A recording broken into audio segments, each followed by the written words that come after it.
Começou. Pai do Senhor, venho aqui contar um pouco da minha vida. Eu senti no coração, senti de Deus há bons tempos. Eu venho projetando, pensando que eu deveria gravar alguns momentos importantes na minha vida em relação do meu nascimento até o dia de hoje. Meu nome é Ivon José da Costa, eu tenho hoje 46 anos de idade, mas eu tive algumas experiências, outras Deus me honrou profundamente. Então tem um grupo de pessoas aqui à minha volta, eu vou contar isso para eles, ok, galera? Ok. Alguns fatos eu vou falar que eu aprendi a ouvir depois. Por exemplo, eu sou o caçula de uma família de 6 pessoas, de 6 irmãos. Minha mãe me teve eu com 24 anos de idade. Meu pai morreu aos 29 anos de idade. Então eu fui o criado praticamente com os meus irmãos. E a minha mãe teve um novo relacionamento e casou, e graças a Deus por isso. Mas minha mãe sendo rural, meu pai rural, trabalhando no plantio de arroz, plantio de feijão. Minha mãe ficaria na área de soprar feijão. E um dia aconteceu um fato muito interessante, digo eu. Minha mãe vai a uma distância de 8 quilômetros, mas o meu pai sai às 4 horas da manhã, né? Meu padrasto, né? Sai aí por volta de 4 horas da manhã com suas marmitas, né? E foi trabalhar. E ficou eu, meus 4 irmãos e um tio meu na nossa casa, numa fazenda, na zona rural. Dos meus 6 irmãos, que eu sou o caçula, eu tive uma irmã mulher e ela veio a falecer aos seus 6 anos de idade. E um belo dia, eu aproximadamente com 4 anos de idade, nós foram tomar banho num lago, né? Na roça nós chamamos de represa. E então eu ali com 4 anos, eu comecei a nadar com meus irmãos, com o meu tio. Meu irmão mais velho tinha aproximadamente 14 anos de idade e eu com aproximadamente 4, 5 anos de idade. E eu vim me afogar neste lago, nesta represa. E, segundo o depoimento dos meus irmãos, eu busquei a isso minuciosamente entre eles para que eu não viesse errar nos fatos. Eu afoguei aproximadamente por 1h30, 1 a 2 horas da tarde. Era o momento que é onde nós mais gostávamos de ir lá para o lago, para a represa, para tomar banho, brincar de pegador, apostar mergulho ali naquele lago. E eu vim afogar neste lago. E os meninos, meus irmãos brincando, meu tio brincando, e eles não perceberam que eu tinha afogado. Eu não lembro de mim afogando, não me lembro afogando, né? E segundo os meus irmãos, que quando eles já cansados de tomar o banho, já por volta de 3 horas da tarde, 2 horas da tarde, não sei bem, mas um período ali já de bom tempo, né? Digamos 1 hora de tempo de tomando banho ali, nadando naquela represa, eles resolveram ir embora. Como nós fazíamos isso todos os dias. Era costume da gente fazer isso. Ia para a represa 10 vezes ao dia, o sol quente, nós vivíamos mais dentro da represa do que na nossa casa. E quando meus irmãos vestiram as roupas para ir embora, a gente ficava despido mesmo, não tinha vergonha um entre o outro. Era bem o natural ali na roça naquele momento. Então quando meus irmãos vestem as suas vestes, aí eles percebem que tinha duas mudas de roupa junto na roupa de um dos meus irmãos, do Nilson, que é o terceiro acima de mim, por volta de 9 anos de idade. E aí eles descobriram ali, só um momento, olha o telefone tocando aqui, de repente pode ser a empresa, não é. Deixa eu tocar, Tudo bem, a gente faz essa parte. E Não, pode deixar. quando eles deram pro si que minha roupa estavam, aí então agora eles entenderam que eu não tinha ido embora para minha casa, que ele estava imaginando isso. Minha casa ficava mais ou menos 800 metros, 1 quilômetro do lago. A gente tinha um morro que a gente tinha que subir, ia para as bananeiras, passava no meio da bananeira e chegava lá em cima na nossa casa, onde a gente morava. E aí eles viram que eu não tinha ido embora, que até então eles deram por falta de mim, não viu eu entre eles, e eles falaram assim, foi embora. De fato eu estava afogado. E aí eles voltaram para o lago para me procurar. E aí começa a luta, né? Como eu disse, a luta contra o tempo. E o local que eu me afoguei, eu achei que era até um pouco acima, porque agora por volta de um pouco tempo atrás, eu estive com o meu irmão mais velho e eu quis indagar ele sobre isso, o Will. E eu pensei, eu afoguei lá, daquele pezinho de manga, né, naquela curva ali. Ele digo, não, se fosse ali nós já acharia você menos de 2 minutos. Você afogou lá embaixo, no aterro, onde é bem o declive assim, dava 15 metros de profundidade. Segundo ele, dava 15 metros de profundidade. E eles ficaram me caçando por um período de 35 minutos, segundo eles. Então eles pularam na represa, na lagoa, e me procurou. E cansaram de tanto mergulhar e me procurar em vários lugares dentro daquela água suja, água turva, né? Que a água quase parada. Então era suja ali, né? Que o gado entrava, os porcos, nós tínhamos muito porco. Então eles tomavam banho ali também na lagoa, enfim, a água era água suja. Já não conseguindo me achar, então eles desistem e vão embora. Eles vão embora. Aí todos tristes, chorando, e não por medo, chorando por minha causa, né, diretamente falando, mas sabendo que tomariam um couro dos nossos pais quando chegavam, que era certo. E aí então entra agora eu vejo que entra a mão de Deus, mesmo eu não conhecendo Deus naquela época, eu vejo uma intervenção de Deus. O meu irmão, o terceiro, do mais velho que eu, Nilson, ele era um bom mergulhador, e ele estava mergulhando junto com os meus irmãos e o meu tio também de 13 para 14 anos de idade. E o que aconteceu? Ele voltou. O Nilson ele não aceitou ir embora sem eu. Entendo eu assim, mas eu vejo que foi Deus nele. E ele volta e torna a mergulhar. Ele diz assim, vou voltar e vou dar o melhor que eu conseguir para encontrar ele. Um garoto aproximadamente de 9 anos de idade. Imagina o desespero. E ele volta e dá o mergulho. E quando ele dá o mergulho, ele vai exatamente em cima de mim. E ele consegue me achar. Segundo ele volta, porque era uma profundidade muito funda. E ele consegue voltar. Ele toma fôlego, grita os meninos e ele volta novamente.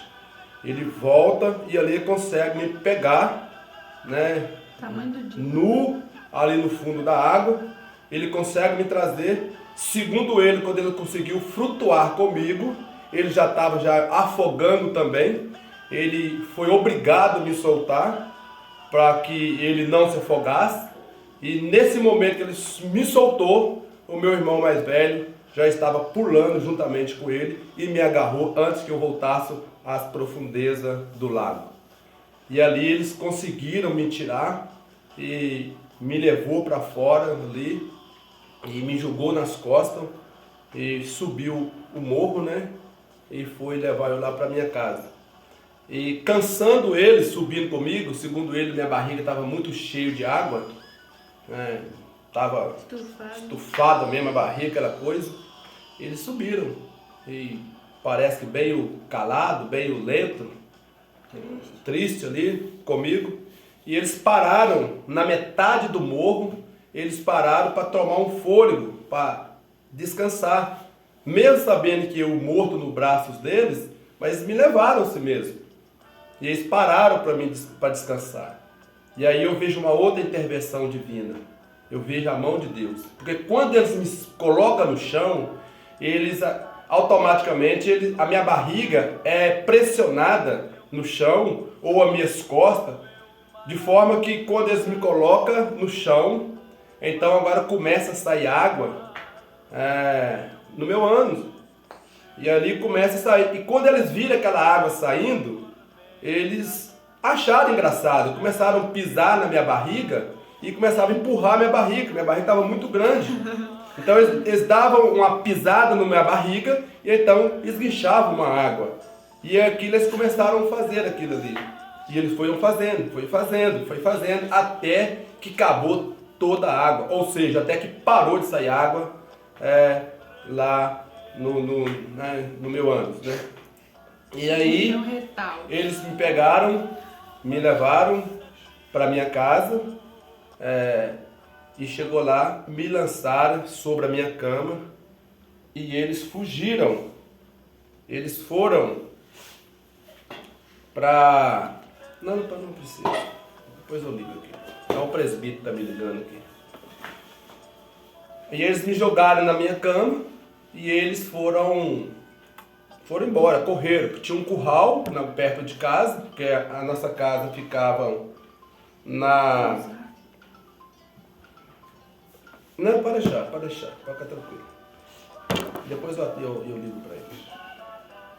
Eles correram pro curral, entendo eu, eles correm lá pro curral, esconde lá, choram lá, e eu na cama, ainda sem saber de nada. E por volta de, eu tenho na minha cabeça, por volta de 4 horas, 4h50, por que eu digo isso? Porque eu sempre observava quando eu ia dormir, na minha casa não tinha luz elétrica, eu fui conhecer energia, luz elétrica, essas coisas, eu tinha 11 para 12 anos de idade, conheci televisão com 12 anos de idade, não sabia dessas coisas, e eles então me deixaram ali na cama e eles fugiram, porque já era tarde, estava próximo da minha mãe e meu pai chegar, e então ali houve a mão de Deus sobre a minha vida, por volta de 16 horas e 50 minutos.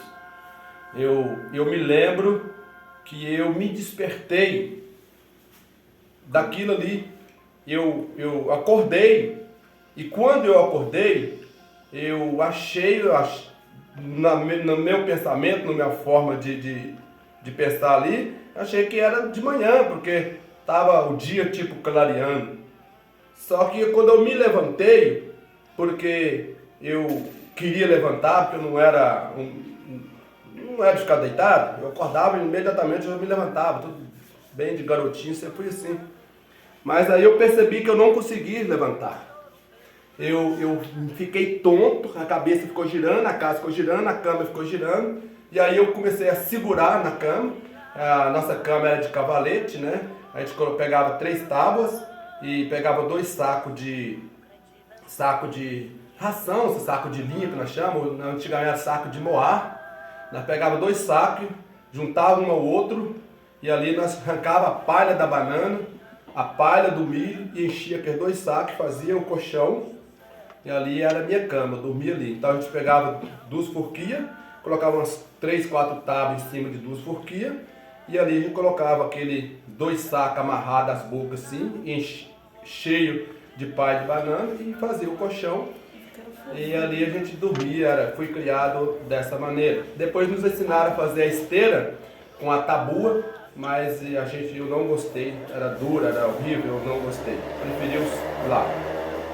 o meu colchão tradicional de palha de banana.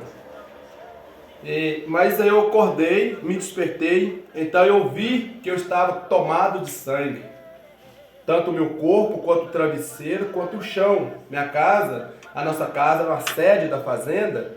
A fazenda não era nossa, meu pai era o carregado da fazenda. Trabalhava ali na fazenda. E a casa era de soalho. E aí, entendo eu que eu vomitei, desmaiado ou morto, não sei explicar. E eu me vomitei por volta de 5 horas da tarde. E eu olhei no chão, eu vi diversos pedaços de sangue talhado, preto, escuro, ali no chão e no travesseiro. Então eu comecei a desesperar, entrei em pânico com aquilo, comecei a chorar, eu sozinho, eu comecei a empurrar aquelas coisas, tirando aquele sangue agarrado na minha boca. E eu fiquei apavorado com aquilo, não sabia o que estava acontecendo. E quando aquele intuito de sair correndo, que eu olho no chão, o chão todo cheio de sangue, pedaço de sangue grande assim. E aí eu percebi, como eu já falei, eu percebi que eu estava tonto. E eu comecei a agarrar na cama, aquela coisa toda, tentar levantar, não conseguia. Aí eu chorei muito, comecei a chorar. E o meu irmão, o Lu, que é o acima de mim, é uma pessoa que tem muita ligação comigo até o dia de hoje. A gente tem uma unidade, a gente tem uma aliança muito forte. Ele ouviu os meus choros. E ele então veio correndo. E eu vi ele correndo. Ele entrou na porta da sala. A casa era muito grande, uma sede muito grande. Eu lembro que ele passou lá pela varanda da sala e veio correndo, entrou dentro da casa de soalho. Eu tenho nitidamente os pisados dele no soalho. E aí ele veio correndo, e quando ele chegou na porta do quarto onde eu estava, no meu quarto tinha mais 3 camas, e porque a gente dormia ali tudo juntinho um do outro. E aí ele chegou e me viu. Quando ele me viu chorando, eu achei que ele ia me pegar, mas era um garoto de 6 anos de idade, 6 anos e meio, por aí. Então, assim que ele chegou, que ele me viu chorando, ele voltou, no mesmo ritmo que ele entrou, ele voltou, desesperado, correndo. Eu queria perguntar a ele, o que é isso? O que está acontecendo? Por que esse sangue? Por que eu estou tonto, estou bêbado? Por que a casa está virando comigo? E eu tentava vomitar, e aquela ânsia, aquela coisa horrível de mim. E aí ele sumiu, mas de repente, daí uns 3 minutos, aí eu percebo todos os meninos chegando. Aí eles vêm. Então eu entendo que o meu irmão saiu correndo e foi lá e chamaram os meus irmãos mais velhos e o meu tio, que já estava lá depois do curral, chorando ou escondido. Aí eles vieram correndo, porque o Lu deve ter falado para ele, olha, o Ivon está lá chorando, ele acordou, ele não está morto, algo dessas coisas. E eles vieram desesperados para testificar, para realmente ver se era verdade aquilo. E quando eles chegaram, a porta do meu quarto era uma porta pequena, talvez 1,80 m, 1,90 m. Eu sei que ela era estreita, o quarto era estreita. Eles chegaram, e como se chegaram todos ao mesmo tempo, e todos queriam entrar ao mesmo tempo do quarto para testificar se realmente eu estava acordado. E de fato eu estava acordado. E eles chegaram, olharam.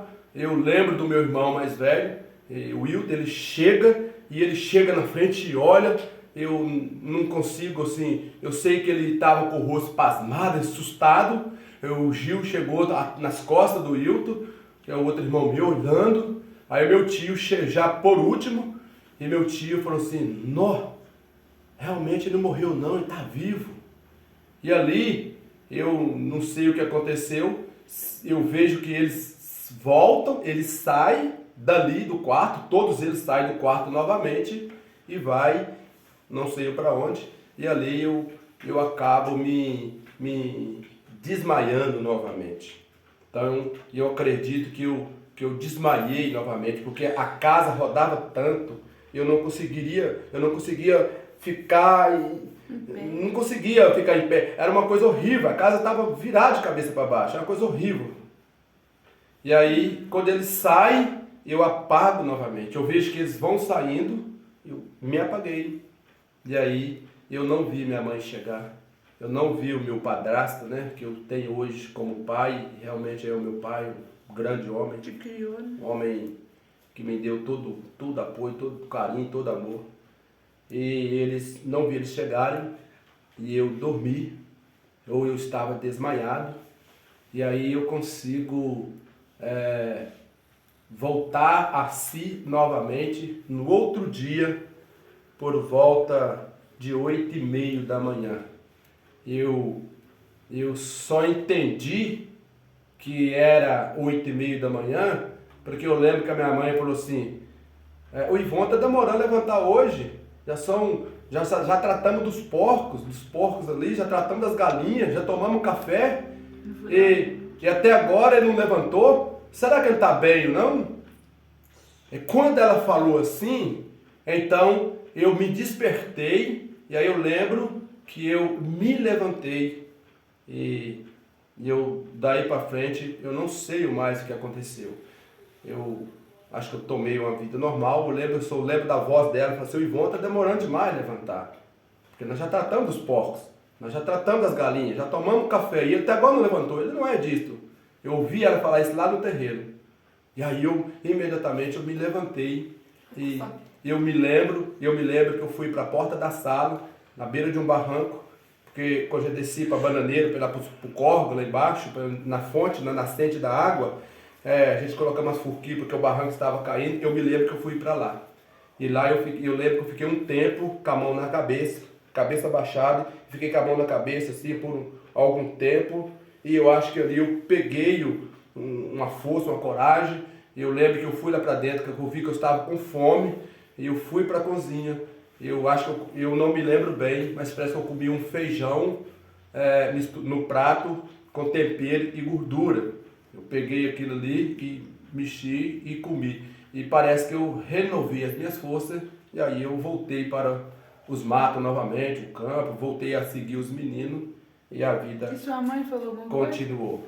O fato é, eu não sei se minha mãe sabe nos dias de hoje. Minha mãe nunca me tocou esse assunto, eu nunca falei isso para ela. Não sei se meus irmãos falaram isso para ela. Minha mãe hoje é uma mulher de 72 anos de idade, ou vai fazer agora dia 2 de setembro, 72 anos. E meu pai já com seus 74 anos, mas eu vou perguntar a ele sobre isso. Se eles sabem disso. Tá? Essa é uma história da minha vida. Mas tem outra. De fato eu deveria ter me falado algo anterior desse fato, porque quando no meu nascimento, segundo a minha mãe, relato da minha mãe, Esse processo. que quando ela estava grávida de 6 meses de mim, ela teve um episódio muito difícil comigo. O meu pai, meu pai biológico, ele trabalhava numa fazenda, chama fazenda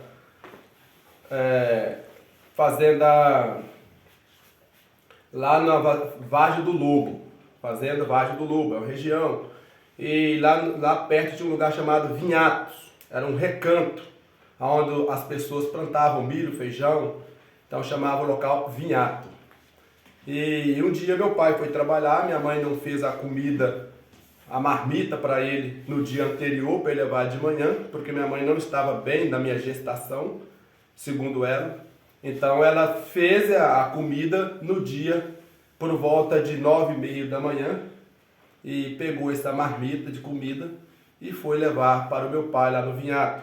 Só que ela tinha uma dificuldade muito grande porque a fazenda era gado Nelore e tinha vaca de bezerro, né, com seus bezerros, seus filhotinhos, e ela tinha muita dificuldade para ir lá no Vinhato por medo desse gado. E o gado Nelore, quem se conhece sabe, a gente grita eles vêm tudo e ao estar no recanto eles querem passar para o outro lado, sai tudo correndo e vem desinvestado, como se diz. Minha mãe vai levar a marmita para o meu pai, chega atravessando esse local, o que acontece? As vacas de bezerro vê minha mãe e parte para cima dela. Ela sai correndo desesperada e, segundo ela consegue não entrar dentro de uma grota, mas ela cai dentro de uma gruta, né? Gruta? Aí, é uma grota, né? É uma grota, né? A gente tá aqui um buraco lá. Gruta é suíte. Enfim, aí ela cai ali dentro. Segundo ela, quando ela cai ali dentro, ela bate com a barriga no chão. E aí ela fica ali um tempo, passa as dores, o gado sai, ela consegue levar o almoço para o meu pai e ela volta para casa. E eu fiquei em torno de 5 dias sem mexer na barriga dela, no ventre. E ela deu por certo que eu estava morto ali dentro. E aí, diz ela que um dia, pela uma bela surpresa, ela sente um mexido meu ali no ventre dela. E ela volta à alegria, dizendo que ela viu que eu não estava morto. Ela já está esperando o momento de me abortar, com 6 meses de idade, 6 meses no ventre. E então ela viu que após 5 dias eu mexi. Intervenção divina, Deus do nascimento. E aí eu nasci. Quando eu nasci, aos 9 meses, talvez por um mês talvez antes de eu nascer, o meu pai adoece. E uma doença que, segundo a medicina na época, não tinha cura. Fatal. E aí ele adoece.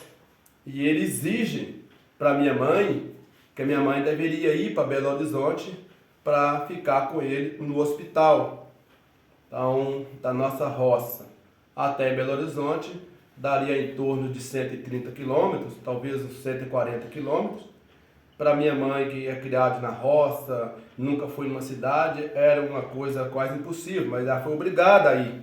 Enfim, ela foi. E aí eu nasci, ela me pega, ou talvez quando eu nasci, o meu pai adoece, né, nesse período aí, parece que a minha mãe não foi para Belo Horizonte grávida, mas ela me deixa eu recém-nascido com a minha bisavó, e ela vai para Belo Horizonte ficar com meu pai. E lá ela fica 6 meses com meu pai. E a minha bisavó me criou por um tempo, e aí um primo meu, eu agora, há pouco tempo agora, eu fiquei informado que um primo meu me criou eu por um bom tempo também. Eu ali talvez com uns 3, 4 meses de idade. Ele que me dava de pirona, que eu dava muito febre, ele que me dava comida, ele que me dava banho, ele que trocava fralda em mim. Esse garoto, ele cuidou de mim por um tempo. E aí depois trouxeram eu para minha avó, para minha bisavó, porque a minha avó tinha muitos filhos também, então minha bisavó me criou. Ela carinhosamente me chamava de Ru. Ela falava, cadê o meu? O meu é o Ru, cadê ele? Era eu, o Ivon. E aí eu fiquei esse período com a minha bisavó até a minha mãe voltar de Belo Horizonte. Meu pai morre, né, nesse período de lá em Belo Horizonte. Então minha mãe retorna para cá e me pega. E aí tem aquela dificuldade. A minha mãe já tinha secado o leite materno, já não tinha mais leite. Eu fui criado com a minha bisavó tomando mingau de fubá, porque a gente não tinha leite na época, não tinha vida financeira, sempre foi escassa. Então o que ela tinha para me dar era água de fubá com sal. E por muitas vezes, segundo ela, morreu agora em 2001.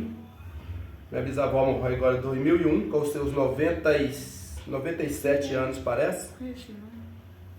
E aí ela falou que muitas vezes ela me dava mingau de fubá azedo, porque não tinha mais fubá para fazer um mingau sem ser azedo. Então era água com o fubá e o sal.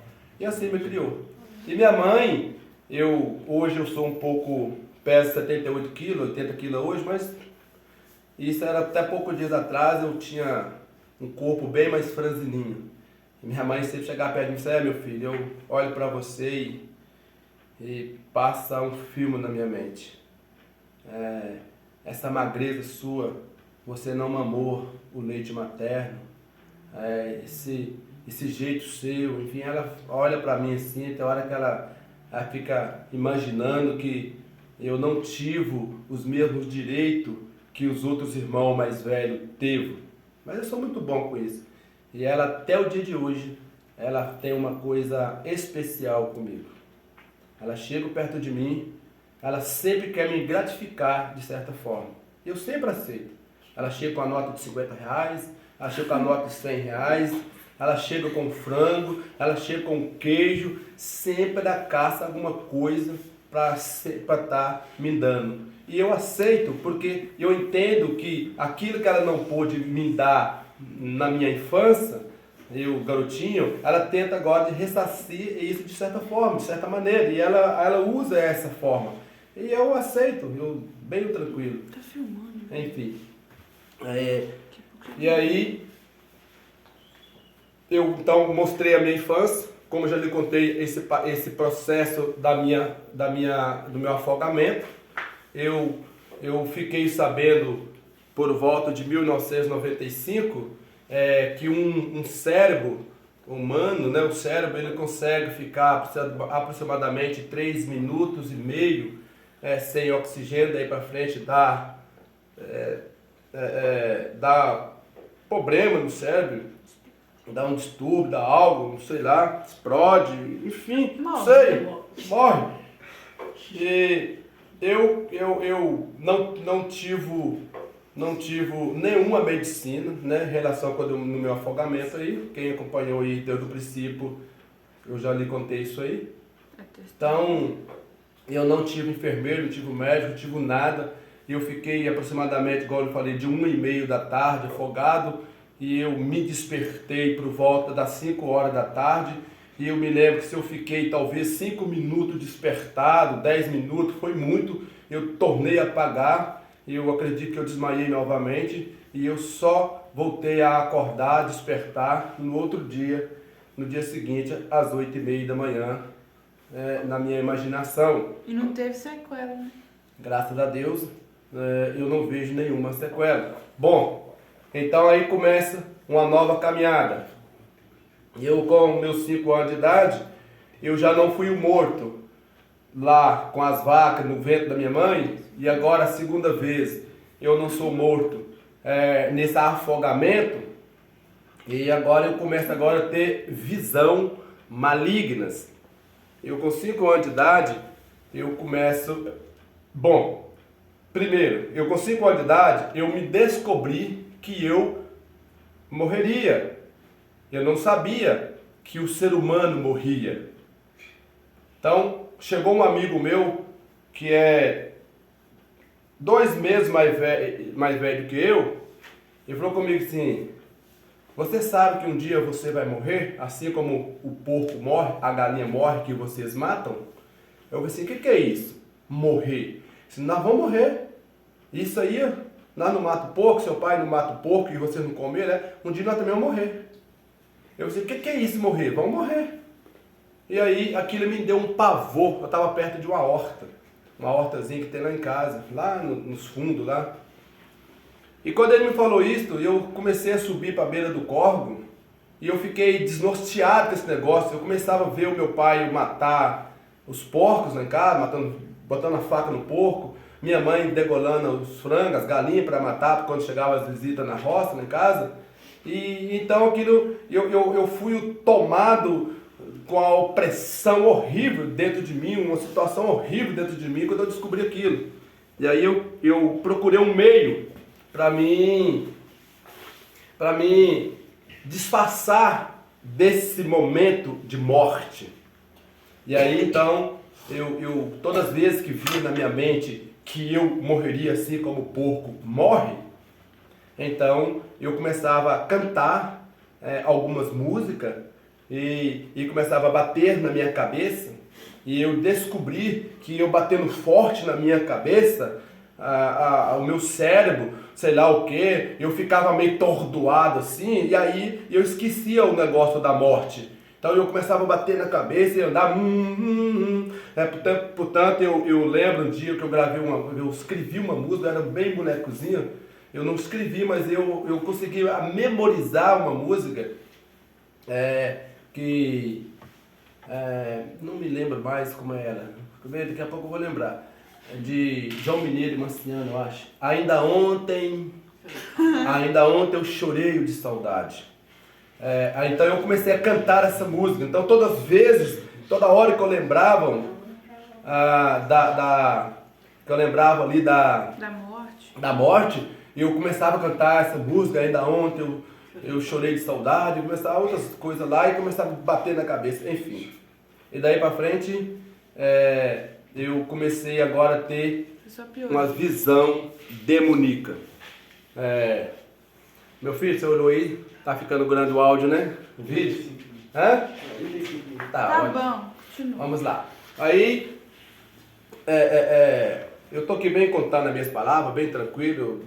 Então, às vezes eu falo errado, falo diferente, né? Enfim, criado no mato, na roça, né? Eu fui vaqueira dos meus 12 anos até meus 19 anos de idade, no curral, mexendo com cerca, mexendo com capinando, plantação. Então, praticamente os estudos mesmo. Eu lembro que estudei por 7 anos, consegui passar a segunda série de grupo, né? Depois de 7 anos estudando. Meus estudos eram talvez 19 quilômetros, talvez um pouco menos aí, da minha casa até a escola. A gente passava no meio de gado, Nelore, a gente passava no meio de lobo, onça, cobra, serpente, matagal. A gente saía por volta de 5h20 da manhã, chegava às 7h30 da escola, saía às 11 horas da escola, chegava por volta de 4 horas na nossa casa, sem alimentação. Eles davam pra gente um copinho de leite, que é um leite, na verdade, é um leite em pó, mas um leite rosa, né? Quick. É um quick, né? E dava a gente 4 ou 5 bolachinhas, biscoitinha Maria. Aí hoje, infelizmente, eu não tenho até dificuldade com esse biscoito Maria por causa desses momentos. Então a gente ficava o dia todo, o ano todo, praticamente só jantando e não almoçava. E enfim, eu não aprendi quase nada sobre leitura, tá? Nem queria também. Vamos lá. Como começou em mim eu ter visão demoníaca? Eu com 5 anos, eu começava a ter pesadelo. Pesadelo na roça, eles falam que é a alma, né? Como é? Acho que então o pesadelo é a alma que vem, que sai da gente, ou que está em tortura. Tem essas coisas lá. E a minha mãe ensinava a colocar faca, tesoura e alguma coisa, algum objeto de aço Simpatia. na cama, debaixo da cama, debaixo do colchão. E ali eu colocava, mas não adiantava. Eu ficava tendo esses pesadelos. Aí depois eu passei a não ter mais o pesadelo e eu comecei ali ver, talvez com meus 6 anos de idade, por ali, um pouco mais, eu comecei a ver serpentes. A serpente, quando começava a escurecer na minha casa, o sol ia embora, eu ficava muito triste, porque eu sabia que eu tinha que deitar novamente e eu ia ver a serpente, ou eu ia ter um pesadelo. Eu tentava ficar acordado o máximo que eu conseguia na cama, mas acabava e o sono me tomava. No outro dia de manhã eu tinha que levantar para ir para a escola, e então eu acabava me dormindo. E quando eu dormia, aí eu via a serpente passando. Fato que meus irmãos, pode perguntar a eles, que eles acredito que eles vão lembrar disso. Um dia eu vi uma grande serpente, uma cobra preta e pintadinha de branca, grossa assim, e mais ou menos 2,5 metros, 3 metros de tamanho. Ela desceu pelo telhado, que a nossa casa não tinha laje, era telha comum, telha com buca, né? Telhado de roça. E você dormiu sozinho? Na cama sim, mas ficava outros comigo, mais duas pessoas no mesmo quarto, cada um na sua caminha. E aí quando eu vi uma serpente descer, do telhado e no pé da minha cama tinha um balaio de roupa suja. Balaio, você tira as tiras do bambu e faz o balaio. Esse balaio grandão, um cesto, né? Um balaio ali.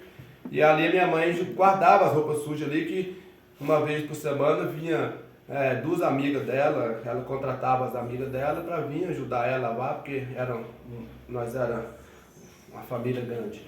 E aí as roupas ficavam ali. E essa serpente veio e caiu dentro desse balaio. Eu me lembro que eu dei um grito enorme, um desespero, e eu não conseguia sair da cama e ao mesmo tempo eu não conseguia parar de gritar. Eu sofria muito gritando, aí meus irmãos vieram correndo, gritando, e minha mãe veio com a lamparina correndo, e eles não tinham dormido nesse momento, eles não estavam acordados, porque quando eu vi o sol se opor, nós na roça do Lingual, o sol está entrando, Entendi. né? Então eu já me entristecia, dali um pouco tempo eu já ia para a cama, porque eu achava assim, é melhor eu passar por esse tormento mais rápido, para me dormir, para me levantar outro dia para a escola, porque quanto mais eu atrasar ir para a cama, mais tarde o tormento vai vir, enfim, eu já ficava com aquilo na mente. E aí eu deitei e dei esse belo grito, esse maldito grito, na verdade, quando eu vi essa serpente caindo. E aí meu irmão veio com o cabo, eu lembro que um dos irmãos veio com uma foice, e o outro irmão meu, o Hilton e o Gil, eram os meus irmãos mais velhos. Meu pai também estava, mas meu pai não veio. Minha mãe veio com a lamparina. E aí eles perguntaram, o que foi isso? O que é isto? Que grito foi esse? O que está acontecendo com você? Eu pensei, uma cobra, uma serpente, ela caiu dentro do balaio, está aí dentro do balaio. Cadê essa? Está aí dentro do balaio, cuidado, que tamanho? Se ela é grandona, ela é assim, tamanho desse prego do chinelo, um chinelinho que a gente pendurava lá, o chinelo da Havaiano, pendurado aqueles saquinhos escrito coqueiro assim e tal. Volta dos 82, 81 por aí, né? 86. E aí eles foi tirando as roupas, pegaram um cabo de enxada, da enxada, e foi tirando essas roupas, uma por uma, até que eles encontrassem a serpente. Eles perguntavam, que tamanho que ela é? Eu falava, ela é assim, ela é dessa grossura, e ela é assim, assim, assim. Aí minha mãe caçando debaixo das camas, e eles caçando nas roupas, caçando nas cobertas, minha mãe tirando as cobertas, procurando para ver se encontrava. Aí quando chegaram a última peça, ou quase a última, né, peça de roupa lá, eu lembro que um dos meus irmãos falou assim, pode parar, tem cobra aqui não. Como vai ter cobra aqui no meio dessas roupas? Para parar. E aí eles me deram como mentiroso ali, eles falaram, é mentira dele, ou seja, tem que bater nele, tem que contar mentira, fazer ele passar por esse susto, por essa situação, enfim. Eles ficaram aborrecidos, tanto a minha mãe quanto os meus irmãos ficaram aborrecidos, e eles estavam certos de ficar aborrecidos, porque de fato, quando eles fazem aquela vistoria dentro do meu quarto e não acham nada, todos eles deram por mentiroso, que eu era o mentiroso. E eu fiquei muito triste com aquilo, porque eu estava aflito por dentro, eu estava acelerado por dentro, meu coração estava para explodir por dentro. E eles falaram assim, mentiroso, você está mentindo, contando mentira, para a gente passar por essa coisa, enfim.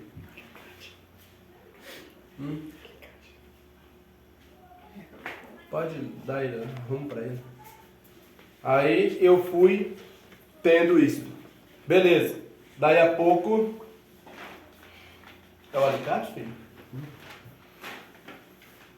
Aí o que aconteceu? Eu comecei agora a perder essa visão de ver essa cobra.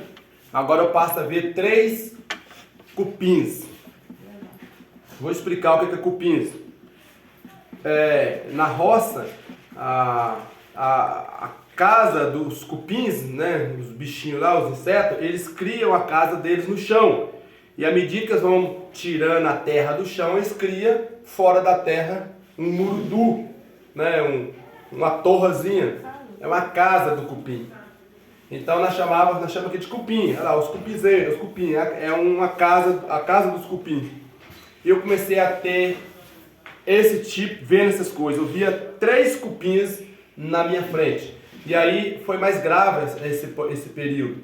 Eu estava por volta de 7 anos de idade e aí eu fui vendo isto. Poderia ser de dia, ou de noite, ou qualquer lugar. Então passou a ficar mais grave, que agora eu já não via mais a serpente só à noite quando eu dormia, mas agora eu passava a ver esses cupins na minha frente. Então eu estava andando com meus colegas normalmente, conversando, brincando, a gente fazia os bodocos, estilingo ali, a gente ia caçar, pegava uns canivetinhos, nós mesmos fazíamos nossas facas lá, de material lá na roça, então nós fazíamos essas coisas, saía para caçar, para pescar, para brincar por os matos lá, enfim. E eu comecei a ter isso, eu começava a andar, e aí eu vi esses cupins na minha frente. E o que acontecia? Era um cupim, o centro, o do meio, era um cupim grande, e os dois amigos dele era menor. E eles apareciam na minha frente por volta assim de talvez uns 20 metros, 30 metros, talvez uns 30 metros de distância na minha frente, eles apareciam. Os 3 cupins do nada eles apareciam. E qualquer lugar, qualquer hora, eram os mesmos cupins. Se eu estivesse num canto era o mesmo, enfim, eram 3 cupins que onde eu estava, eles estavam me atormentando. Você já descobriu o que era o cupim? E as Sim, serpentes? sim. Aí quando esses cupins pareciam, aí eu me estacava, eu me parava, e eu começava a falar assim, eu não sei se eu falava isso de voz e alto, mas eu sabia. Eu falava assim, olha lá eles vêm, eles estão vindo, olha lá, eles vão se juntar. Por que eu ficava falando isso? Não sei se as pessoas, se meus irmãos, se meus amigos ouviam isso, mas eu falava isso severamente, rapidamente, numa aflição, num desespero, um coração acelerado. Eu falei, eles vão se juntar. Por quê? Porque enquanto eles vinham para o meu lado e eles não se juntavam, era 3 cupins que estavam vindo do meu lado. E eles, à medida que eles se aproximavam de mim, eles causavam em mim um pavor horrível. Mas quando eles iam andando, tipo cônico assim, eles iam se andando assim, eles iam se unindo, e quando eles se uniam, batiam os 3, se ligavam os 3, aí eles se ligavam, aí ele virava uma serpente. E naquele cupim, eles faziam, se uniam, e aí nascia no centro dele uma serpente. A serpente era de várias cores. Hoje eu posso falar que é a cor de anaconda, uma jiboia, a cor da cobra fria, outra era a cobra coral, cascavel, enfim. Só que era uma cobra aproximadamente de 5 metros de comprimento. E quando eles se uniam, os três cupins se uniam, então ela nascia, e quando ela nascia, ela vinha e dava aquele bocado em mim. Então ela vinha e voava em mim. Mas quando ela chegava para pegar a minha face, para me bocar a minha face, no rabo dela aparecia um gancho de bodoque, de goiabeira, que eu vendo ela assim, que essa parte era mais deitada do que esta, né? Então ela era mais deitadinha. Era um gancho de bodoque desse tamanho assim, de estilingue, né?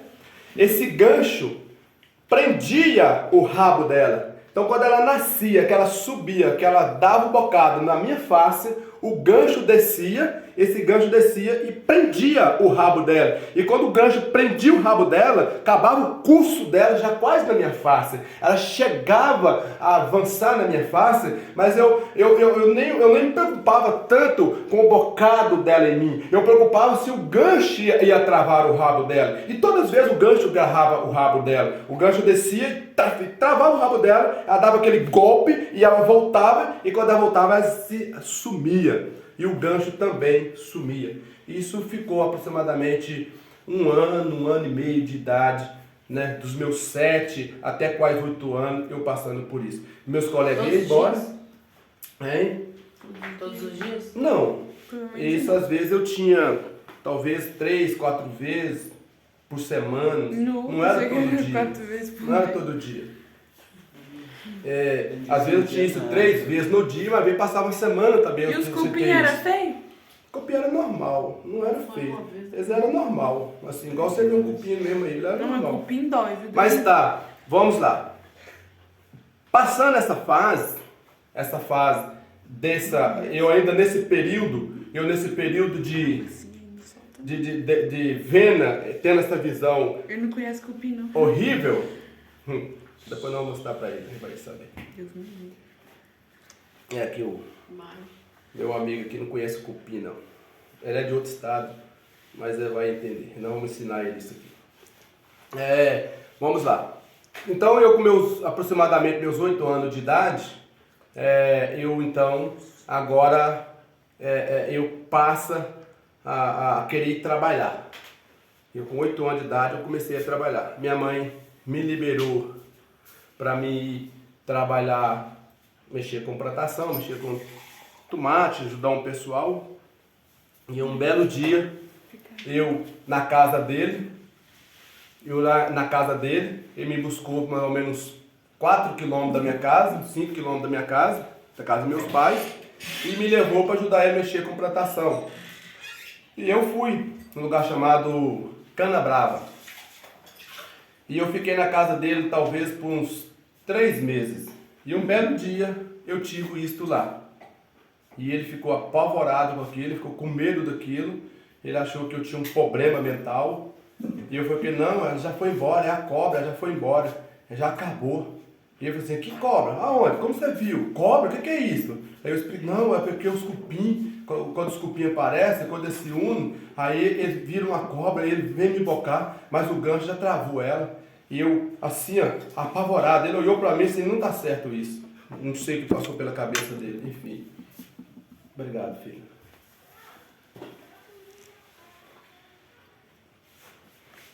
Aí ele achou por bem de me devolver para os meus pais. Mas antes que me devolvesse, a gente foi trabalhar da casa dele até no outro local chamado São José dos Moreiros, é um arraial, ficava próximo do Canabrava. E aí eu estava montado na garupa da bicicleta dele. Uma bicicleta Monarch, ele estava ali na garupa dele.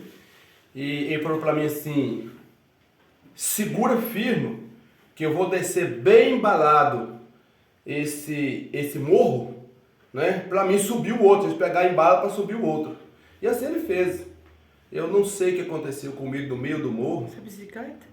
Eu na garupa dessa bicicleta, que ele descendo, eu arrumei um sem razão, não sei lá o que aconteceu comigo, deu um branco na minha cabeça, alguma coisa. O fato foi, eu pulei fora da bicicleta. Eu pulei da garupa da bicicleta. Eu achei que eu pulando a bicicleta, eu continuaria caminhando normal, descida do morro. Eu não sabia que quando eu pulei no chão, eu andei uns 4 metros arrebentando a minha boca e meu peito pro cascalho lá fora, mais ou menos às 6h30 da manhã. E eu me machuquei todo. Machuquei o peito, machuquei a boca, a orelha, as minhas mãos, machuquei bastante. E aí eu lavei, eu fiquei uma semana sentindo aquilo, uma dor no peito muito ruim, muito difícil. E sua mãe? E aí ele foi, daí uns 2 dias, talvez, viu como é que eu tava, não, você vai trabalhar mais não, e você é novo e tal, enfim, foi me devolver para minha mãe, para meu pai, e beleza, me voltou. Por que eu estou dizendo isso? Porque ele se fechou mais ou menos 8 anos de idade. Com 9 anos de idade, eu tive uma pneumonia. Pneumonia. Fala pneu. Eu tive uma doença. Pneumonia, né? Isso. Tá. E aí essa coisa me afetou a um nível extremo. Eu fiquei lá nessa montanha, nessa serra, eu fiquei passando mal por volta de uns 20 a 25 dias. Eu me emagreci muito com 9 anos de idade. Então saiu essa visão, esses demônios, né? Vamos usar essa expressão, saiu essas coisas de mim. E eu então passo agora a um período de uma doença. E aí eu fui me ficando desnutrido, eu parei de comer, parei de tomar água. Água eu tomava pouco, né? Na verdade, mas comida eu parei de comer. E eu fui ficando cada dia pior, foi só piorando.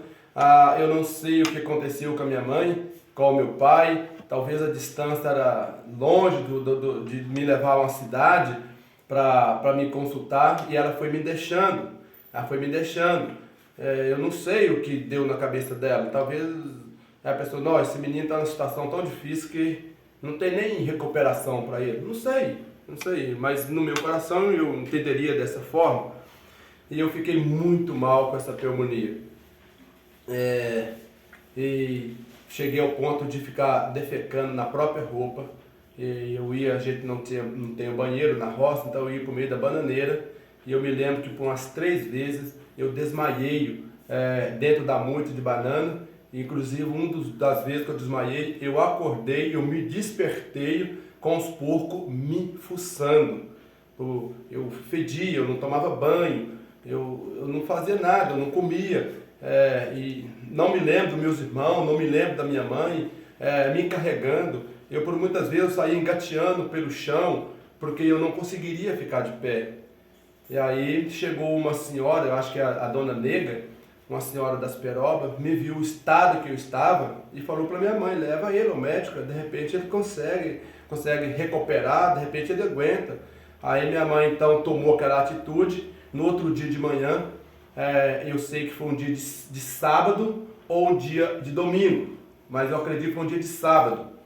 Minha mãe me pegou, mandou o meu irmão ou meu pai pegar o cavalo, arriou o cavalo, na verdade colocou uma cangaia no cavalo, e na cangaia ela colocou os balaios de um lado e do outro, na cangaia, e ela colocou umas pedras de um lado do balaio, e do outro lado do balaio ela me colocou. E ali não teve o cuidado nem de colocar um pano em cima do balaio para me proteger do sol. E eu me lembro que nós andamos da minha casa até a casa da mãe dela, que é lá em Vargem do Lobo. Nós deveríamos ter andado talvez eu acredito que deve ter dado uns 18 a 20 quilômetros. Ela puxando o cavalo e eu dentro do balaio. E com detalhe, eu desmaiava e voltava. Eu desmaiava e voltava. Por que eu falava que eu desmaiava? Porque eu perdi o sentido da coisa, eu apagava dentro daquele balaio, o sol estava muito quente em mim, e eu já, talvez 20, 30 dias sem comer, então eu não tinha forças, isso é com 9 anos de idade. Cheguei na casa da minha avó, eu lembro que eles quis me dar alguma coisa de comer, eu não quis comer porque eu não tinha fome. Aí eu lembro da minha avó falando, não, coitado dele, ele tá nas últimas. Vamos ver, se ele conseguir viver, se ele manter até segunda-feira, eu vou pedir o Zé para levar ele nas costas até o ponto do ônibus, que ficava da casa da minha avó até o ponto do ônibus, dava uns 4 quilômetros. Aí eu vou pedir o Zé para o Zé levar ele segunda-feira no ônibus para você. E aí assim ele fez, o tio Zé Minoro me pegou, eu não me lembro se ele me levou nas costas, mas o fato eles me levaram até o ponto do ônibus. E você foi no médico, será? E aí me levaram para a cidade de Baldim. Eu até me lembro que foi a primeira vez que eu andei de ônibus, não sabia que existia ônibus, essas coisas. Eu achei muito bonito, enfim, o ônibus, eu me lembro disso. O ônibus da Saritu, né? E aí eu fui para Baldim, e quando eu cheguei lá, tinha um médico chamado Dr. Wellington, um garoto, talvez uns 25 anos de idade. Eu acredito que hoje, eu tive notícia que hoje ele trabalha aqui na minha cidade, e eu tenho o prazer de conhecer esse homem. E aí quando eu cheguei lá, eu lembro que minha mãe falou assim, ô doutor, eu trouxe esse menino aqui, mas eu estou sem esperança por ele. O senhor consegue fazer alguma coisa por ele? Eu falei assim, me dá ele. Aí ele pegou, lembro que ele pegou no meu pulso, eu não sabia, esse dia eu descobri o pulso, eu não sabia que existia essas coisas. Aí ele me pegou, eu falei assim, imediatamente, traz ele aqui para mim. Aí 2 mulheres me levou nas costas, e eles me deitaram eu num colchão d'água, um colchão azul, cheio de água, e eles me deitaram ali. Eu falei assim, eu vou passar uma medicação para ele. E a minha mãe entrou. Quando a minha mãe entrou, ele falou para minha mãe que a minha pneumonia, na verdade, que eu estava tomado no meu corpo, e que eu estava extremamente desnutrido, e que a minha quando você pega a mão, você está quente? Febre. Minha febre estava 41,8. Porque ele falou assim, com 2 pontinhos, mamãe, a senhora perderia ele. E por poucas horas, fecharia os 2 pontinhos. Não sei se é verdade isso. Se uma febre com 42, 42... 40 é bom. Não sei. 42 é morte. Eu lembro que ele falou pra minha mãe, assim, eu falei assim, olha, por causa de 2 pontinhos, mamãe, a senhora perderia ele. Aí você, a senhora pode ficar tranquila, vou cuidar dele pra senhora. Quando ele estiver bom, a senhora vem buscar ele. A senhora vai ficar aqui? Eu falei, não, eu tenho outros filhos, eu tenho minhas coisas, não posso ficar.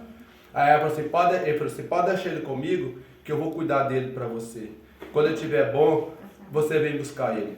Eu achei que eu ia tomar algum remédio, né? Na verdade, eu não conhecia remédio de 9 anos de idade. Eu tenho a fotinha por aí, eu tenho a foto que eles tiraram pra mim, porque eu não poderia ficar no hospital sem a foto. Eu tenho a foto. Com 9 anos de idade, tá lá, então, enfim. Tem que achar. Tem ela. E aí, acho que o Wilton tá com ela. O Wilton tá com ela. O Wilton tem maior cuidado com ela. Quem pegou ele? E eu deixo com ele, não sei, né? Às vezes tem a razão dele. E aí eu fiquei ali dentro e eu fiquei naquele hospital por 11 dias. Eu fiquei lá, 11 dias. E minha mãe não apareceu, ninguém apareceu.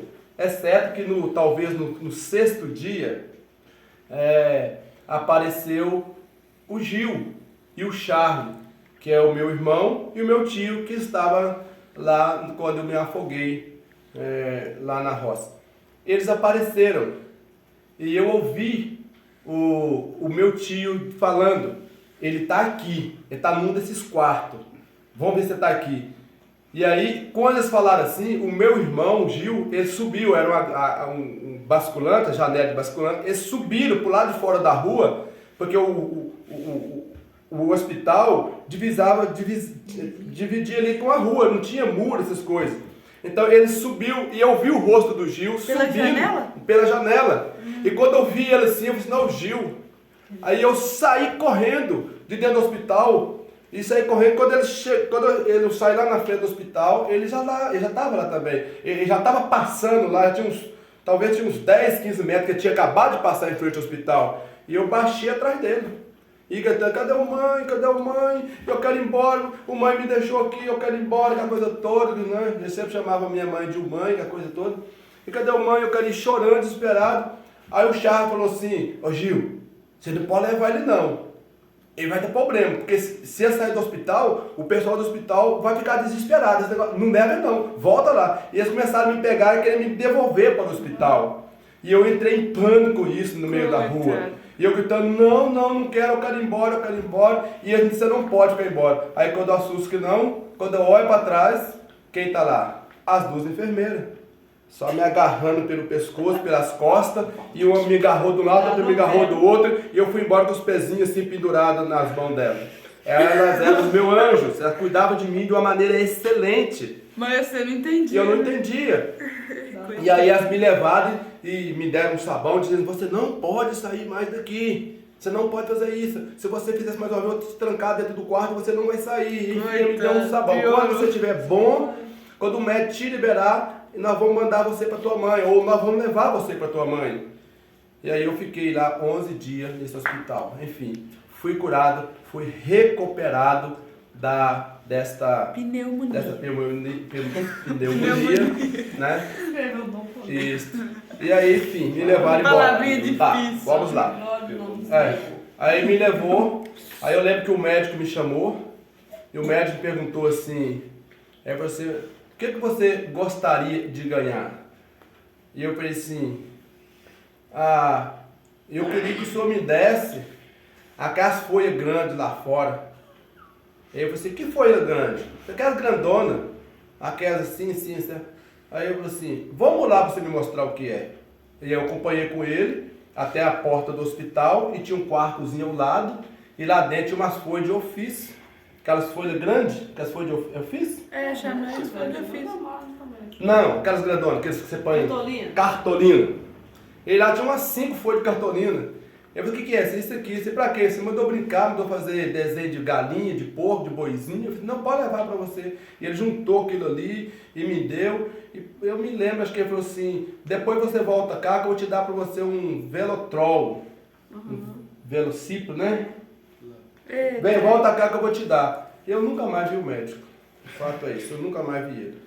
E aí você vem cá que eu vou comprar um carrinho pra você, e vou comprar um velocípio pra você, e eu vou te dar, você vem cá que eu vou te trazer.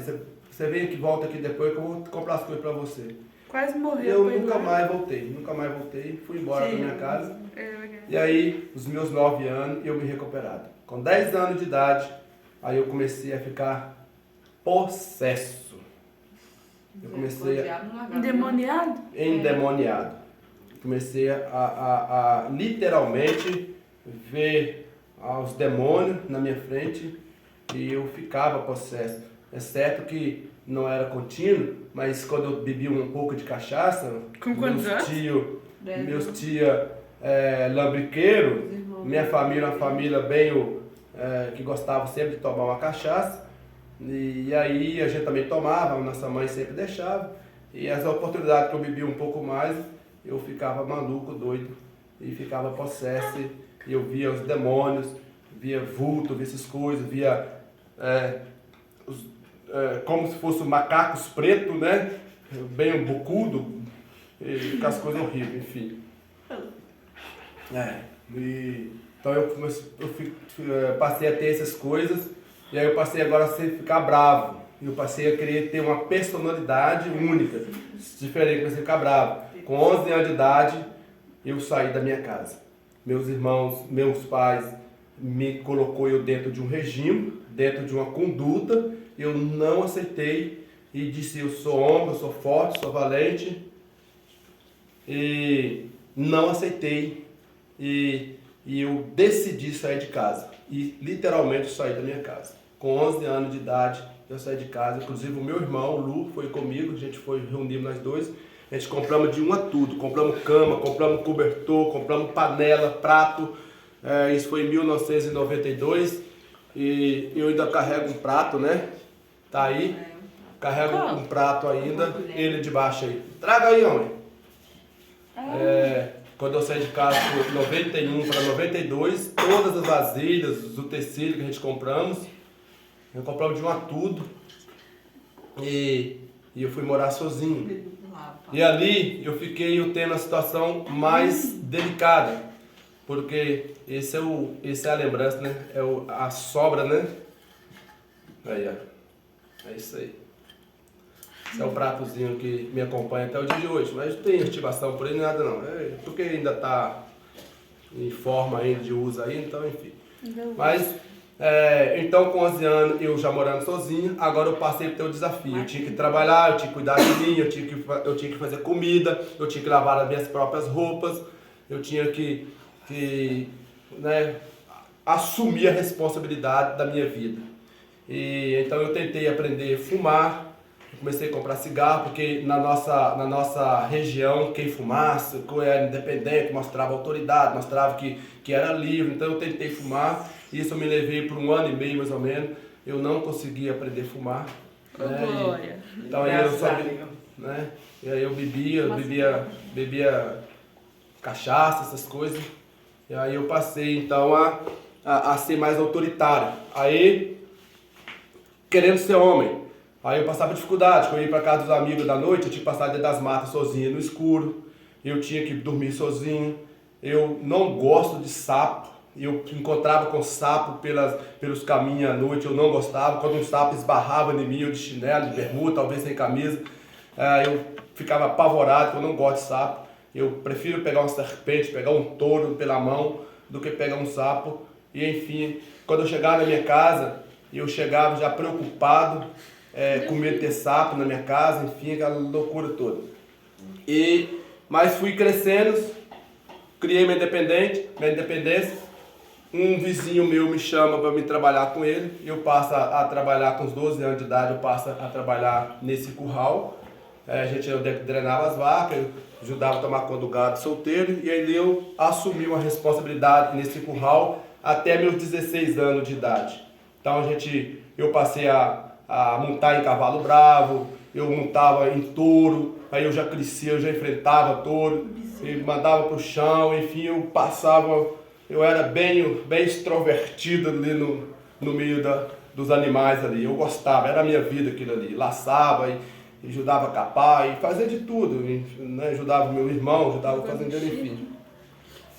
Com 16 anos de idade, 16 anos e meio, eu já bem demoniado, já bem já nessa afirmado com essas coisas, caçando o diabo para fazer pacto. Cheguei aí nas madrugadas, nas encruzilhadas para fazer pacto na sexta-feira da paixão, e eu cheguei 3 minutos atrasado e não consegui fazer o pacto do jeito que eles me ensinaram.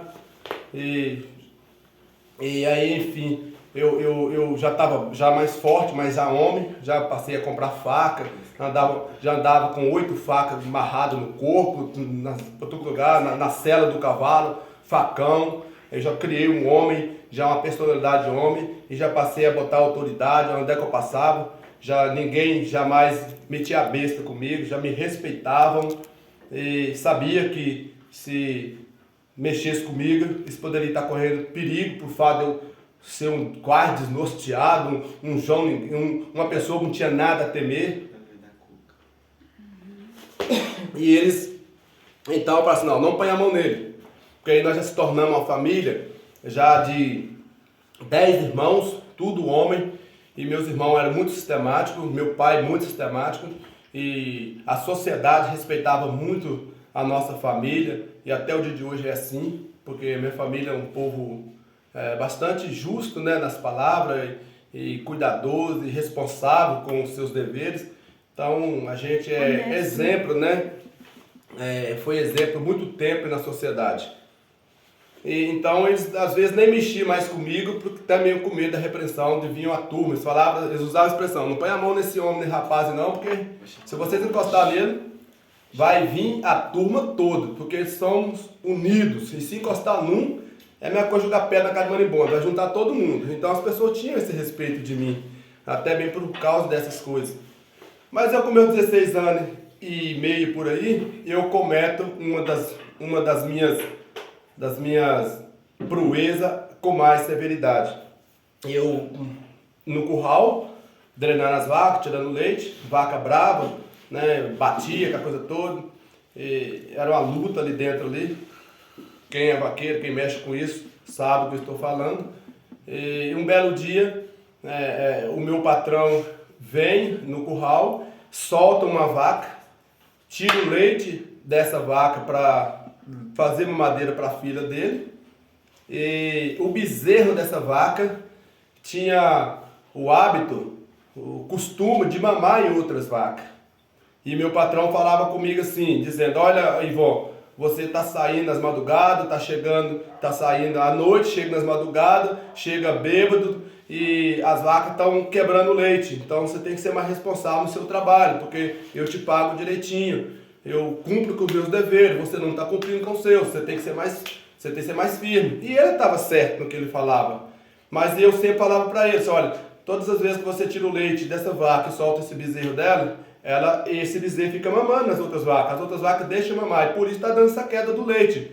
Talvez faltava 30 litros de leite. Não é que o bezerro mamava tudo, mas as vacas soltavam um pouco ali, e vinha o outro bezerro mamava também quando eu soltava, as vacas já escondiam um pouco do leite e acabava dando uma queda no leite. E eu falava para ele, é o bezerro que está fazendo isso. E eu falava, não. Eu falei assim, então você prende ele, quando você fizer isso, você separa ele das outras vacas e você vai ver que não vai ter essa diferença de leite, de queda de leite. Ou seja, não é eu que estou chegando tarde, que não estou dando conta do meu recado de tirar o leite. Mesmo chegando tarde, eu consigo tirar o leite. E de fato eu conseguiria mesmo.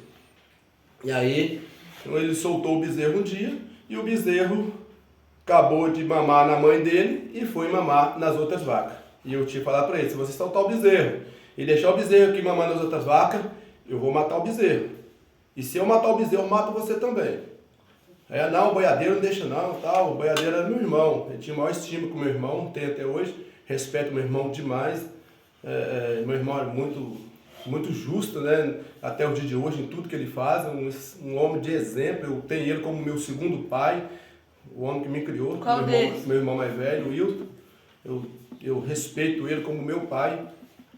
E o boiadeiro, então, o fazendeiro gostava muito dele. Não, boiadeiro não deixa não, você é maluco e tal, enfim. E aconteceu esse fato. Ele soltou e não prendeu. E eu fui, soltou o bezerro e não tirou ele do meio das outras vacas, o bezerro mamou. Eu fui lá, peguei um ferrão e cheguei bem cuidadoso no bezerro e peguei o ferrão, enfiei o ferrão no ano do bezerro e travessei o bezerro até aqui no papo. Saiu mais ou menos meio metro de ferrão para frente do bezerro. Aí eu dei umas duas churcoalhadas boas ali e estava cheio de pedaços de carne, de sangue, fezes na ponta do ferrão. Dei umas duas churcoalhadas boas e puxei o ferrão para trás, o bezerro caiu e só deu as perninhas assim já morrendo. E quando eu puxei o ferrão, eu vi aquele sangue derramando no ferrão. Aí naquele momento eu já fiquei possesso ali, os demônios já me deu uma autoridade, e eu já comecei a tremer com aquilo ali, e eu já fui abrindo as porteiras, e já fui direto na casa do meu patrão. E já fui buscar ele para mim, literalmente, executar ele. Eu estava preparado para executar ele naquele momento. Eu fui para isto. E quando ele viu eu gritando, eu fui com o ferrão todo cheio de sangue, e eu gritando com a minha voz diferente, que eu já estava bastante nervoso, e fazendo com a mão com ele assim, chamando ele para ele vir, dizendo: vem cá, senhor, vem aqui, senhor, eu preciso matar você, eu quero te matar, eu tenho que te matar, eu falei que vou te matar. Lembra que eu te falei? Aqui. E mostrei para ele o ferrão. E quando ele viu o ferrão, eu falei assim: o que é isso? Eu falei assim: eu matei o bezerro, agora é sua vez, eu vou matar você. Eu falei que ia matar o bezerro e matar você. Aí ele falou assim: para, ele tinha a expressão de me chamar de guerreiro, e até hoje me chama de guerreiro, ele tem maior amor comigo hoje. E ele falou: guerreiro, por favor, guerreiro, para, pelo amor de Deus, para, guerreiro. E aí, para, guerreiro, você matou o bezerro? Você matei, igual matar você. Ele falou assim: não, leva o urubu comer, rapaz, joga o bezerro fora, joga pra lá, esquece o bezerro, rapaz, mereceu. E quando ele falou aquilo comigo, que o bezerro não valeria nada para ele, que o bezerro realmente mereceu o que eu tinha feito, então aquilo me deu um leco na minha cabeça. Pera, então você não vai cobrar de mim o bezerro? O bezerro diz 4 meses, talvez hoje pagaria aí 2 salários mínimos nele, 1,5 salário nele. E você não vai cobrar de mim o bezerro? Eu digo: não, joga pro urubu, ou se dá para comer, se der para aproveitar, pode pegar, aproveitar, rapaz. Ele tá gordinho, tá bonito, e de fato era um bezerro mais bonito mesmo do curral. Eu falei assim: joga fora se você não quiser, rapaz, amarra na mula, raça e joga na grota para os urubu comer, para com isso, rapaz. Aí eu me parei, não cheguei até ele, disse: bom, já que você não vai cobrar de mim o bezerro, então não há por que eu matar você. Então eu fui e voltei com o ferrão, mandei o ferrão para lá, e meu irmão já estava chegando perto de mim, dizendo: olha, vai embora para tua casa, e eu vou tirar o leite, e você não vai perder o seu dia de serviço, porque o patrão vai pagar seu dia de serviço. Refresca sua cabeça, fica calmo, depois não conversar com você. Vai embora, não é pro curral não. Eu falei assim: mas é muita vaca, são 83 vacas, e as vacas são difíceis de tirar o leite, você não vai conseguir. Eu digo: eu vou conseguir, pode deixar para minha conta, eu vou tirar o leite, pode ir embora. E aí então eu fui embora. Isso era por volta de 6h30 da manhã, e aí eu fui embora, deixei meu irmão no curral. Já acordou estressado. Fui embora, lá para minha casa, e fiquei lá na casa aquele dia. Queria voltar lá mais tarde para saber se ele ia falar alguma coisa de cobrar o bezerro para mim. Mas aí os meus colegas ficaram perto de mim, já chegou trazendo notícia, dizendo que é para mim ficar calmo, cabeça fria, que o patrão me respeitaria diferente a partir daquele dia, que eu era um homem de palavra, que eu falava e acontecia, que ele me veio com um olhar diferente. Mas aí no outro dia, o meu irmão veio e falou para mim: olha, você não vai mais trabalhar, é melhor você sair do curral, largar o serviço. E assim eu fiz. Não voltei mais para o curral, larguei o serviço e fiquei 5 dias em casa. E daí eu fui, depois de trabalhar em outro lugar, depois dos 5 dias, com outro irmão meu, fiquei lá um tempo, mas não deu certo. Com um camarada lá, eu usava brinco e tinha o cabelo muito grande. Aí um camarada lá veio engraçar comigo, porque eu sempre fui muito bom na cozinha. Tem diversas pessoas que dizem que eu sou bom na cozinha, gostam da minha comida. Quando eu cheguei lá nesse local, a uns 30 quilômetros de distância, aí eles falaram assim: vamos colocar alguém para cozinhar, porque era mais ou menos 10 homens lá naquela colônia. Aí meu irmão imediatamente nomeou eu para cozinhar. Aí o guerreiro vai cozinhar, ele é bom na cozinha e eu como comida dele muito bom. Todo mundo vai gostar da comida dele, porque vocês estão vendo comida muito ruim e nós não dá pra ficar aqui nesses matos comendo comida ruim. Aí eu tomei conta da cozinha. Aí chegou um rapaz e falou, agora nós tem uma mocinha no nosso meio, porque usa brinco, cabelo grande. Agora nós tem uma moça no nosso meio fazendo comida. Aí quando ele me falou aquilo, eu fiquei meio fora de si, mas eu falei assim, eu preciso ter cuidado, eu tenho que projetar as coisas certas, eu tenho que ter a oportunidade certa. Eu lembro que o meu irmão falou assim, rapaz, não caça sarna para você coçar não, não fala que você não sabe não, e eu não vou tirar você debaixo de ninguém não. Aí ele era bem mais forte do que eu, e aí ele falou assim, fosse você retirar a sua palavra, porque senão você vai ter que pagar por ela. Quem falou isso? O Lu falou com o rapaz, e eu falei assim, não precisa retirar a palavra. Cada um fala o que quer, cada um assuma o que falou, não precisa retirar a palavra. Aí eu fiquei quieto no meu canto, daí 3 dias eu tive a oportunidade de estar à frente com ele, e aí eu peguei a faca e enquadrei ele atrás da porta no filtro, cheguei nele a faca e dei nele um susto bacana, mas eu vi que eu ia dar nele um susto, mas na hora acredito eu que eu fiquei endemoniado, eu comecei a perder o controle, e ele começou a gritar, e eu desejei realmente matar ele, uma coisa que eu só dando nele um susto, eu desejei matar ele, mas houve ali a intervenção de Deus, e eu acabei achando por bem de liberar ele de trás daquela porta, mandei a porta no rosto dele, e deixei ele sair, e eu falei assim, não fico aqui mais. Era por volta de 4 horas da tarde, eu juntei minhas coisas e andei 30 quilômetros, cheguei na minha casa 4 horas da manhã. Passei por montanhas, passei por caminho de onça, passei por caminho de lobo, passei por caminho de vaca, passei por grotas, por lugares horríveis. Eu cheguei na minha casa 4 horas da manhã. E quando eu cheguei na minha casa, 4 horas da manhã, na verdade a minha casinha estava trancada lá embaixo, 500 metros longe da casa da minha mãe, do meu pai, mas eu preferi ir para a casa da minha mãe porque minha casa até algum dia estava fechada, de repente poderia ter cobra lá, alguma coisa assim. E eu desci as montanhas cantando. E minha mãe acordou com o meu cântico e a minha mãe ficou desesperada. Quando eu cheguei na casa dela, ela falou assim, de onde você veio, meu filho? Eu estou vindo lá da fazenda da Capoeirão. E eu falei assim, quem te trouxe? Eu vim sozinho. Que hora você saiu de lá? Você saiu de lá 4 horas da tarde. E por onde você passou? Eu pensei, eu passei pelo Capoeirão, passei pelo Vale do Lobo, passei pela Fazenda Fortuna, subi as montanhas, passei pela Serra, passei por Dandão, desci e saí aqui. A noite toda, madrugada toda. Ela falou assim, você passou pelos caminhos mais perigosos, nos caminhos da onça, no caminho do lobo, no caminho da serpente, você passou pela mata miliano, e ela ficou desesperada, porque você passei. E enfim, eu estava já bem lá. Vamos, cara. Cheguei na minha casa. No outro dia, meu irmão, o Gil, descobre que eu estava na minha casa. E ele imediatamente trabalhava numa fazenda, dá 28 quilômetros, se eu não me foge da memória, 28 quilômetros, 30 quilômetros da nossa casa até onde ele trabalhava. E ele ficou sabendo que eu estava lá e ele arrumou um emprego para mim. Deu tomar conta de 10 vacas e somente drenar o leite de 10 vacas e tratar daquelas 10 vacas e limpar o curral. Então era muito pouco o serviço em relação ao que eu fazia antes.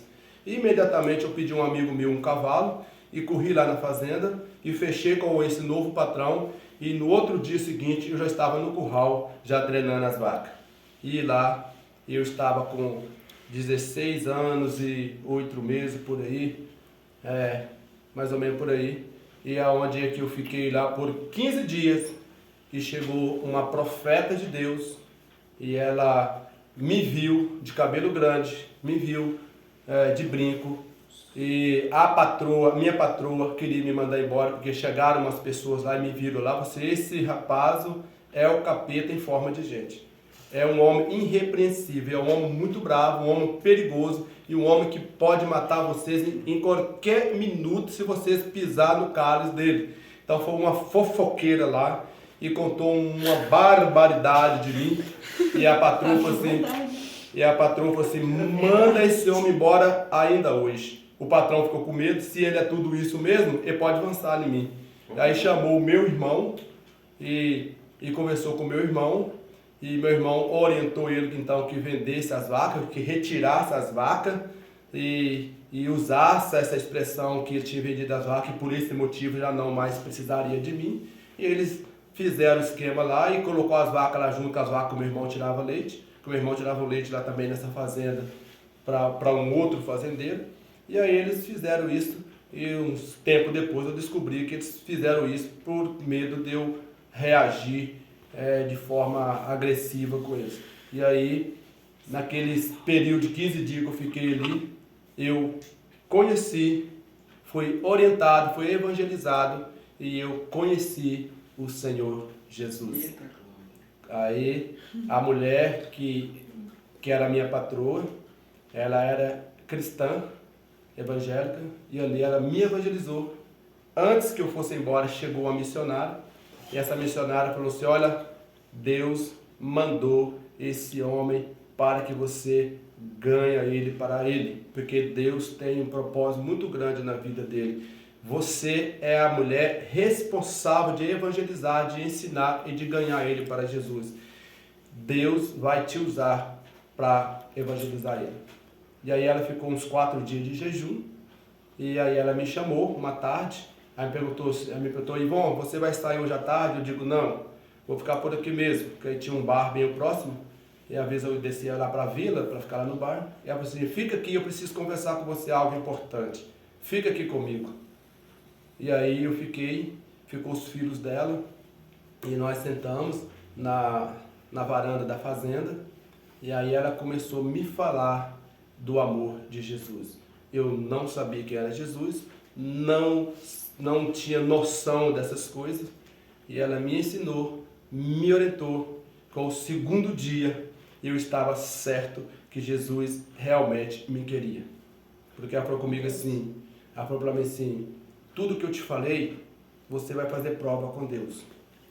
Se você for dormir essa noite, e se você acordar 3 horas da manhã, porque Deus quer que você seja um cristão e que você se torna um grande homem no mundo evangélico para a honra e glória do nome dele. Eu falei assim, por que 3 horas? Porque ela perguntou assim, qual é a hora mais difícil que você tem para acordar?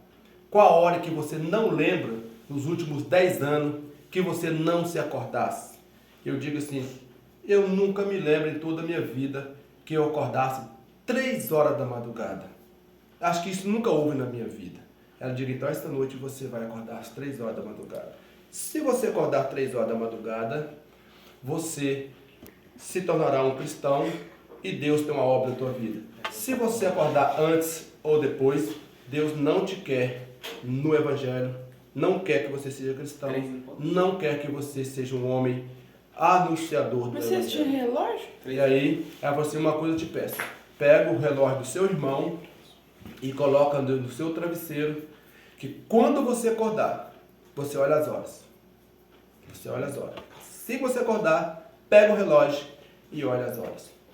E aí, eu dormi e quando deu 3 horas, eu acordei. Quando deu 3 horas e 3 segundos, eu consegui ler a hora que era 3 horas. Então, quando eu consegui memorizar, quando eu consegui ver a hora, era 3 horas e 3 minutos da manhã. Então, entendo eu que foi o tempo de eu espichar as mãos, tirar o telefone, tirar o relógio debaixo do travesseiro, 3 segundos. 3 horas e 3 segundos. E até olhar. Era 3 horas e 3 segundos da manhã. E eu, dali pra frente, eu não dormi mais. Eu fiquei sentado na cama, fiquei bastante eufórico, fiquei impactado de alguma coisa e eu não consegui mais dormir. E eu fiquei almejando que aquele dia clareasse o quanto antes, para mim sair correndo e contar para aquela mulher que de tudo, da forma que ela me orientou, tinha acontecido. E essa alegria daquele dia entrou no meu coração E até o dia de hoje ela não saiu. Bom, vamos parar por aqui. E em outra oportunidade eu vou contar da minha vida, do meu aceitar a Jesus até o dia de hoje. Que são lindos e tem muito mistério, muita coisa para me contar. Hoje, como eu domino a palavra, hoje, como eu domino esse mundo espiritual, hoje, com a ousadia que eu tenho em relação aos espíritos malignos, a forma que Deus trabalha comigo, a simplicidade de Deus fazer o melhor para mim no meio da sociedade, no mundo espiritual. Eu sou uma pessoa privilegiada hoje no Senhor. Ainda esta semana, a minha esposa me escreveu uma mensagem, eu no trabalho, dizendo, olha meu querido, você tem privilégio que muitos, que milhares não têm. Não tiveram, você tenha experiência com Deus, você é um homem cheio de muitas coisas de Deus, e isso deve se passar para as pessoas. E aqui a rede social, né, hoje, essa facilidade que a gente tem, vou levar isso para as pessoas. Contarei sim, no momento breve, a minhas caminhada com Jesus. Tchau. Muito obrigado. Falei muito, foi extenso o vídeo, mas certamente servirá.